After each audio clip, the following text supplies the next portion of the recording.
Hunting is not always successful. Well, I learned that the hard way.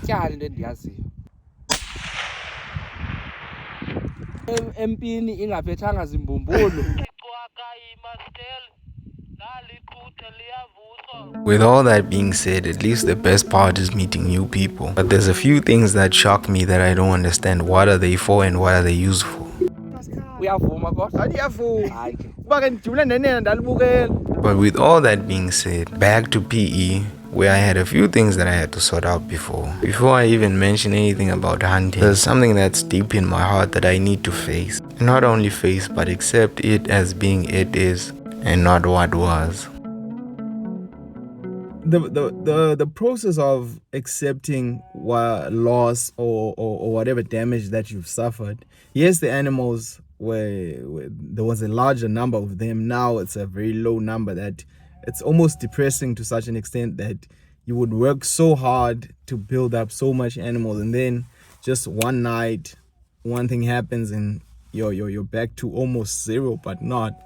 Then when you look at the ones that are still alive, are still, like looking at the chicks that I had bought a few. Well, for me to deal with it and maybe say I can be able to start afresh is starting to work on what is here, readily available, and anything else that I'll see when the time allows that I can get more. But for now, it's a matter of working on the lambs that are currently available and seeing what I can do where I can.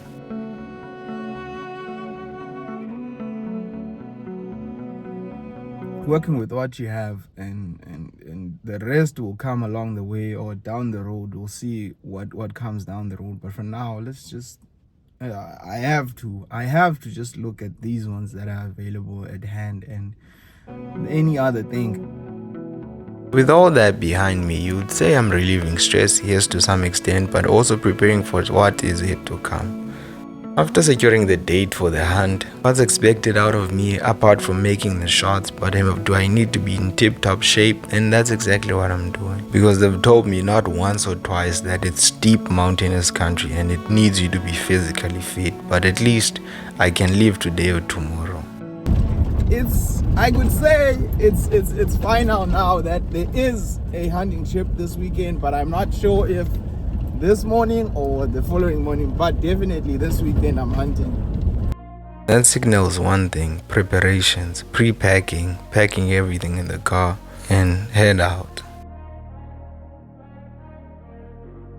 Budi then hey friend, kudala ndizikhabile xa hayi khona ndiyajikeleza yami inqwelo lona amavili ajikeleza endaweni ayikangeni nasendleleni. Morning has come and we've just communicated that we've all woken up, and now it's a matter of meeting up where we said we would meet up and go. Hopefully everything is going to happen early in the morning then. Because of this one part that brings chills down my spine, because there's an emotional attachment to this one curve. Last time I went down here was a couple of months ago, and it involved the kudu and not making the turn. I was driving the same car, but on this turn, and I was waking up to go hunting also. So it gives me a bit of it's a bit scary to do the same thing you did, but now you do it while you know that there's a sharp turn there. Because on that day I was on my way to another hunt, and same thing, same story, same early morning. But on that turn I couldn't make that turn. There was just no way. And I left a lot of diesel, and one tire burst on that turn. Only to be able to make it around the turn today, but at least my confidence is back from attempting something that had me a bit shaken. There's kudu everywhere. In excitement, it's a matter of it's very exciting to see a kudu very near to where you're gonna hunt, where it stands on the road early morning and looks at you and then realizes the hunt is on, and then crosses the field. But I'm not hunting on this side, I'm only going 3 farms down from this farms. So it gives you a little bit of confidence to see that there's more population of animals, and it's a very healthy one with everyone that we see.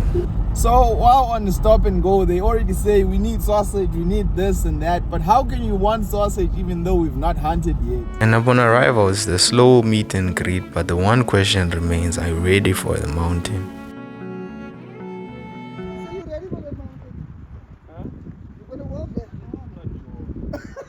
sure. Hardly 30, yeah. Look, stop the Kodwa ke But what we usually do, we use this guys.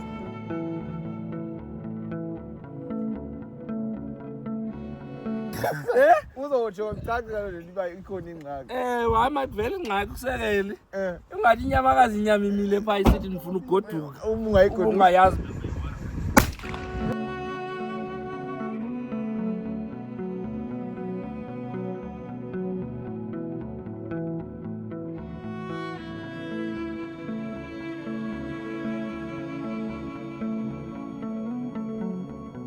So we've arrived and we are going to start packing out and leaving because we are a group of people.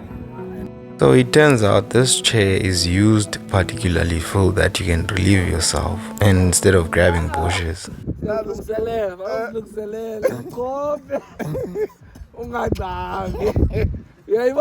Kodwa ubambelele ukwetyholo siyaphuncuka naliyoko. Let it grab, there's no da. Easy grab with him, okay?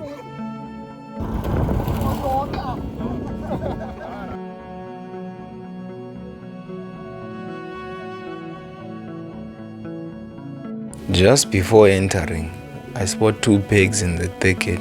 But now the pigs are scared more, they're smart because now they know not to come out in the open. And this is where my biggest mistake involves ammunition and costs me a kudu because I get carried away with hunting these pigs and they outrun me also. So we seen two pigs, but we can't see them actually there between the bush.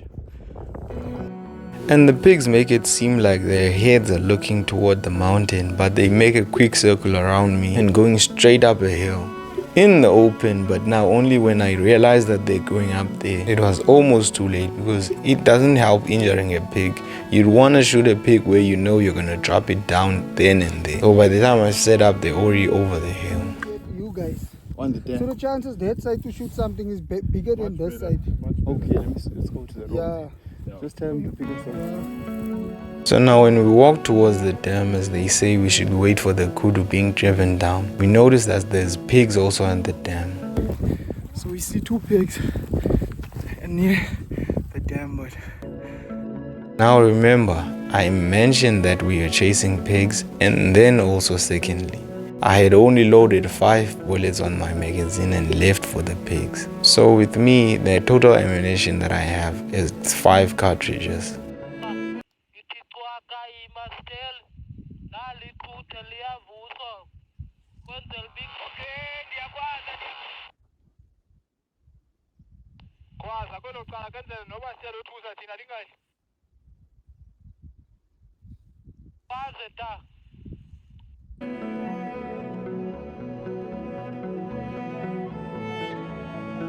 so the pigs were very smart because their heads were looking this way when they were running.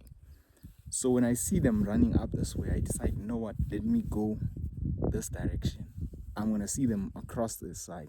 So when I stand there and I look this side, I see them, they've turned and they're going, and they were already going over the hill. One thing leads to another, and then another opportunity comes, but it involves kudu that are so smart they use the riverbed only to see them come out in the open around 600 meters far from us.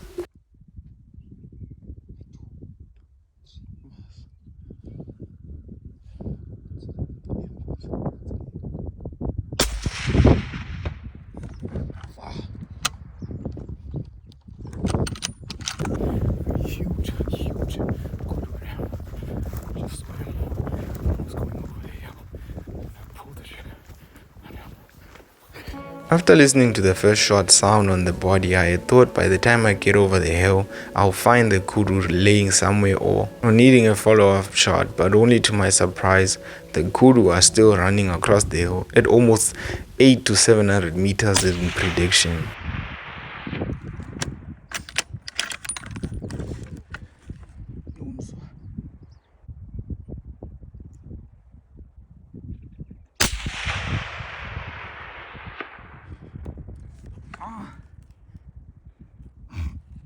So now the stressful part is that I can still see the kudu, so I wanted to attempt more, but I'm out of ammunition. So now I had 5 bullets on me, and now It's a matter of watching the kudu almost limp into the thick bushes and sit down, but we can't take any other form of action. so I strongly feel that the kudu, it's 3 clean heads, but now I just need to go over and go up the mountain and find the kudu, because now the only issue is that I left my backpack because of the warthogs. So now my backpack has everything, more ammunition and everything, so that I can climb over and get there. But now I can't climb over because regardless of climbing over, I still need my ammunition.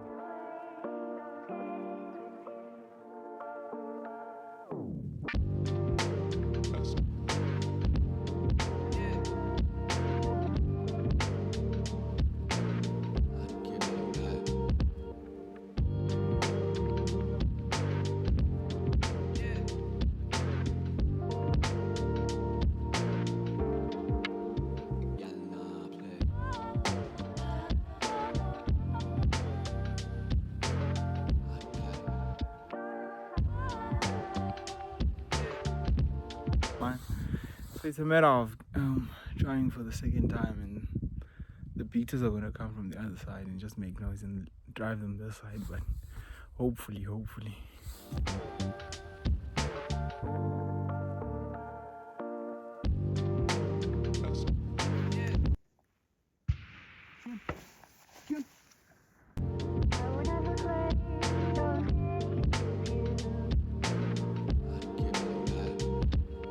It's a matter of losing some of your hope, because you just beat yourself up as the cold and everything creeps in, and you start thinking of, man.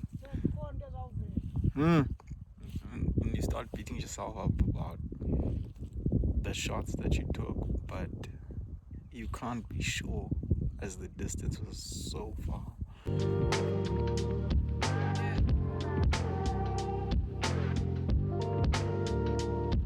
Jimmy hulle dan. Probeer om hulle te keer dat hulle nie oor die lyndraad gaan nie. Druk hulle in.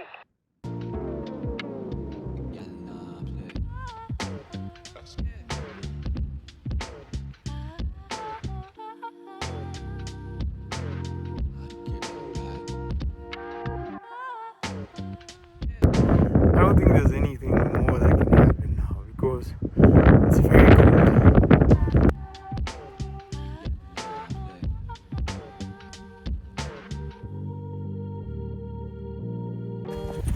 So, as I said, nothing happened after that. The only thing is, I should pack up. It's getting late.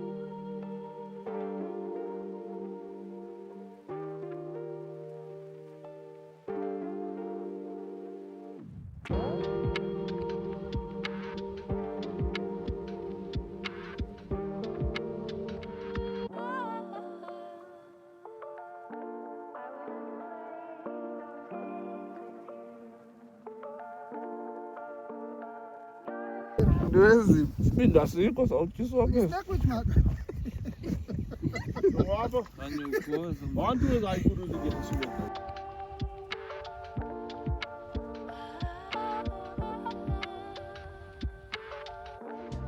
Yeah, what I can say is there's only one petrol attendant, and in the outskirts of Cook House, it's supposed to be like that, because now and then people come up and down, so you can't be hiring a lot of people. But yeah, by the time they finished working on the other ones,